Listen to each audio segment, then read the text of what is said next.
पुराणों में वर्णित शनि देव से जुड़े ये अद्भुत रहस्य जानकर हैरान रह जाएंगे आप। स्कंद पुराण के काशी खंड में वृतांत आता है कि छायासुत श्री शनि देव ने अपने पिता भगवान सूर्य देव से प्रश्न किया कि हे पिता, मैं ऐसा पद प्राप्त करना चाहता हूँ जिसे आज तक किसी ने प्राप्त नहीं किया।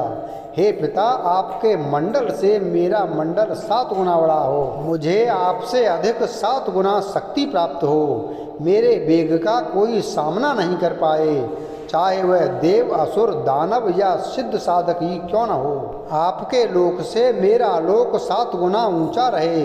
दूसरा वरदान मैं यह प्राप्त करना चाहता हूँ कि मुझे मेरे आराध्य देव भगवान श्री कृष्ण के प्रत्यक्ष दर्शन हो तथा मैं भक्ति, ज्ञान और विज्ञान से पूर्ण हो सकूं।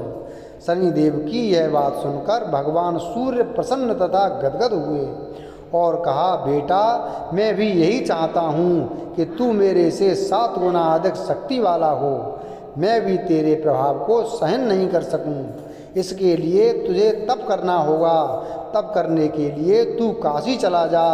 वहाँ जाकर भगवान शंकर का घनघोर तप कर और शिवलिंग की स्थापना कर तथा भगवान शंकर से मनोवांछित फलों की प्राप्ति कर ले। शनि देव ने पिता की आज्ञानुसार वैसा ही किया और तप करने के बाद भगवान शंकर के वर्तमान में भी स्थित शिवलिंग की स्थापना की, जो आज भी काशी विश्वनाथ के नाम से जाना जाता है।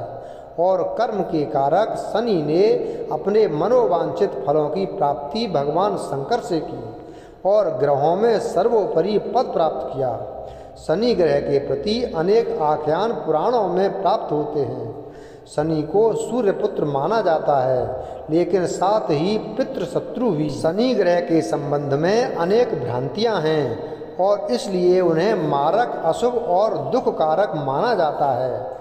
पाश्चात्य ज्योतिषी भी उसे दुख देने वाला मानते हैं, लेकिन शनि उतना अशुभ और मारक नहीं है जितना उन्हें माना जाता है। इसलिए वह शत्रु नहीं हैं, मोक्ष को देने वाले एकमात्र शनि ग्रह ही हैं। सत्य तो यह ही है कि शनि प्रकृति में संतुलन पैदा करते हैं और हर प्राणी के साथ न्याय करते हैं। जो लोग अनुचित विषमता और अस्वाभाविक समता को आश्रय देते हैं, शनि केवल उन्हीं को प्रताड़ित करते हैं। वैदूर्य कांति रमल प्रजानाम वाणातसी कुसुम वर्ण विभत्स शर्त अन्यापि वर्ण भुव गच्छति तत्सवर्णाभि सूर्यात्मज अव्यतीति मुनि प्रवाद। अर्थात शनि ग्रह वैदूर्य रत्न अथवा वाण फूल या अलसी के फूल जैसे निर्मल रंग से जब प्रकाशित होते हैं तो उस समय प्रजा के लिए शुभ फल देते हैं। यह अन्य वर्णों को प्रकाश देते हैं तो उच्च वर्णों को समाप्त करते हैं, ऐसा ऋषि महात्मा कहते हैं। धर्मग्रंथों के अनुसार सूर्य की द्वितीय पत्नी के गर्भ से शनि देव का जन्म हुआ। जब शनि देव छाया के गर्भ में थे तब छाया भगवान शंकर की भक्ति में इतनी ध्यान मग्न थी कि उन्हें अपने खाने पीने तक की सुध नहीं थी, जिसका प्रभाव उनके पुत्र पर पड़ा और उनका वर्ण श्याम हो गया। शनि के श्याम वर्ण को देखकर सूर्य ने अपनी पत्नी छाया पर आरोप लगाया कि शनि मेरा पुत्र नहीं है। तभी से शनि अपने पिता से शत्रु भाव रखते हैं। शनि देव ने अपनी साधना तपस्या द्वारा शिव जी को प्रसन्न कर अपने पिता सूर्य की भांति शक्ति प्राप्त की और शिव जी ने शनि देव को वरदान मांगने को कहा। तब शनि देव ने प्रार्थना की कि युगों युगों में मेरी माता छाया की पराजय होती रही है। मेरे पिता सूर्य द्वारा अनेक बार अपमानित व प्रताड़ित किया गया है। अतः माता की इच्छा है कि मेरा पुत्र अपने पिता से मेरे अपमान का बदला ले और उनसे भी ज़्यादा शक्तिशाली बने। तब भगवान शंकर ने वरदान देते हुए कहा कि नवग्रहों में तुम्हारा सर्वश्रेष्ठ स्थान होगा। मानव तो क्या, देवता भी तुम्हारे नाम से भयभीत रहेंगे। शनि के संबंध में हमें पुराणों में अनेक आख्यान मिलते हैं। माता के छल के कारण पिता ने उन्हें शाप दिया।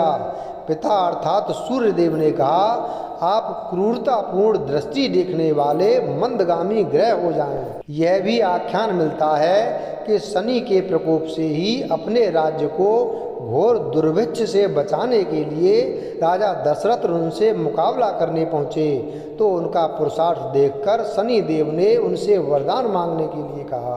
राजा दशरथ ने विधिवत स्तुति कर उन्हें प्रसन्न किया। पद्म पुराण में इस प्रसंग का सविस्तार वर्णन है। ब्रह्म वैवर्त पुराण में शनिदेव ने जगत जननी पार्वती को बताया है कि मैं 100 जन्मों तक जातक की करनी का फल भुगतान करता हूँ। एक बार जब विष्णु प्रिया लक्ष्मी ने शनि से पूछा कि तुम क्यों जातकों को हानि करते हो, क्यों सभी तुम्हारे प्रभाव से प्रताड़ित रहते हैं, तो शनि महाराज ने उत्तर दिया, मातेश्वरी, उसमें मेरा कोई दोष नहीं है। परमपिता परमात्मा ने मुझे तीनों लोकों का न्यायाधीश नियुक्त किया है, इसलिए जो भी तीनों लोकों के अंदर अन्याय करता है उसे दंड देना मेरा काम है। एक आख्यान और मिलता है कि किस प्रकार से ऋषि अगस्त्य ने जब शनि देव से प्रार्थना की थी तो उन्होंने राक्षसों से उनको मुक्ति दिलवाई थी। जिस किसी ने भी अन्याय किया उनको ही उन्होंने दंड दिया, चाहे वह भगवान शिव की अर्धांगिनी सती रही हों, जिन्होंने सीता का रूप रखने के बाद बाबा भोलेनाथ से झूठ बोलकर अपनी सफाई दी और परिणाम में उनको अपने ही पिता की यज्ञ में हवन कुंड में जलकर मरने के लिए शनिदेव ने विवश कर दिया। अथवा राजा हरिश्चंद्र रहे हों, जिनके दान देने के अभिमान के कारण सप्तनीक बाजार में बिकना पड़ा और शमशान की रखवाली तक करनी पड़ी। राजा नल और दमयंती को ही ले लीजिए, जिनके तुच्छ पापों की सजा के लिए उन्हें दर दर का होकर भटकना पड़ा और भुनी हुई मछलियां तक पानी में तैरकर भाग गईं। फिर साधारण मनुष्य के द्वारा जो भी मनसा वाचा कर्मणा पाप कर दिया जाता है वह चाहे जाने में किया जाए या अनजाने में उसे भुगतना तो पड़ेगा ही। मत्स्य पुराण में महात्मा शनिदेव का शरीर इंद्रकांति की नीलमणि जैसा है। वे गिद्ध पर सवार हैं, हाथ में धनुष बाण हैं, एक हाथ में वर मुद्रा भी है। शनि देव का विकराल रूप भयावना भी है। शनि पापियों के लिए हमेशा ही संहारक हैं।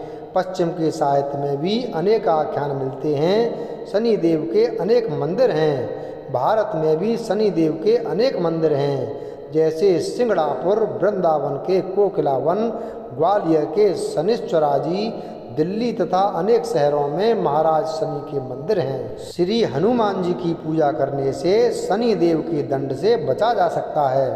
वीडियो अगर पसंद आया हो तो वीडियो को लाइक करें, चैनल को सब्सक्राइब करें और बेल आइकन प्रेस करें। धन्यवाद।